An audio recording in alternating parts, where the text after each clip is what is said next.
আসসালামু আলাইকুম। আজকে আপনাদের সাথে শেয়ার করব চিংড়ি মাছ রান্না রেসিপি। এই মাছটাকে আপনারা আঞ্চলিক ভাষায় কে কী নামে চিনেন কমেন্ট বক্সে জানাবেন। এখানে আমি ভালো করে মাছটাকে ধুয়ে নিয়েছি। এটার উপর একটা কালো আবরণ থাকে। আমি একদম ভালো করে এটাকে ডোলে ধুয়ে নিয়েছি। এরপরে লেবু দিয়ে লবণ দিয়ে অনেকক্ষণ পর্যন্ত 4 থেকে 5 বার আমি ধুয়ে নিয়েছি। কারণ এই মাছটা আপনি যত বেশি ধুইবেন তত বেশি এটার টেস্ট ভালো আসবে। এরপরে এখন দিয়ে দেব প্রথমে একটা পাত্রে নিয়ে নিব পরিমাণ মতো তেল। এরপরে দিয়ে দিব পেঁয়াজ কুচি। এরপরে দিয়ে দিব রসুন বাটা। এরপরে দিয়ে দিব টমেটো। এরপরে দিয়ে দিব পরিমাণ মতো লবণ। সবগুলাকে একসাথে তেলের ভিতরে একটু কষিয়ে নিব। এরপরে অনেকক্ষণ কষানোর পরে দিয়ে দিব সামান্য পরিমাণ পানি, যাতে করে গুঁড়া মশলাটা পুড়ে না যায়। এরপরে এখন গুঁড়া মশলা অ্যাড করব। দিয়ে দিব হলুদের গুঁড়া, দিয়ে দিব পরিমাণ মতো মরিচের গুঁড়া, দিয়ে দিব ধনিয়ার গুঁড়া, জিরার গুঁড়া।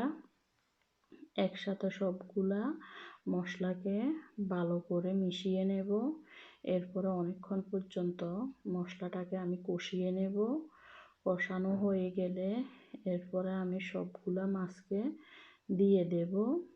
দেওয়ার পরে একদম চুলার আঁচটা একদম লো হিটে রেখে ভালো করে মাছটাকে কষিয়ে নেব।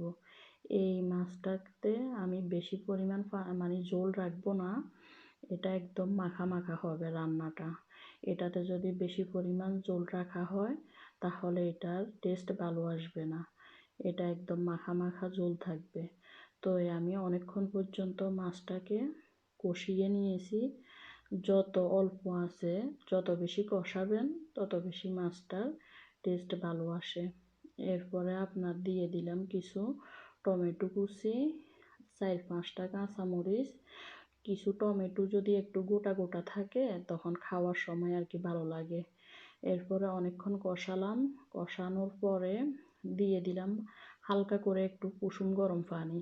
ঠান্ডা পানি দিলেও চলবে, আমাদের যেহেতু লাইনে গরম পানি আছে আমি একটু কুসুম গরম পানি দিয়েছি। এরপরে মাছটাকে একদম যে অল্প একটু পানি দিয়েছি ওটা শুকিয়ে নিয়েছি। এরপরে একদম লাস্ট ফিনিশিংয়ে দিয়ে দিলাম ধনিয়া পাতা। এই মাছটাকে চেষ্টা করবেন একটু ধনিয়া পাতা মাছটাতে একটু বেশি দেওয়ার জন্য। এটাতে ধনিয়া পাতা দিলে মাছটা খেতে ভালো লাগে। তো এই যে আমি একদম মাখা মাখা করে নিয়েছি। এটা ঠান্ডা হওয়ার পরে আর একটু ঝোল টেনে যাবে, কারণ যেহেতু মাছটা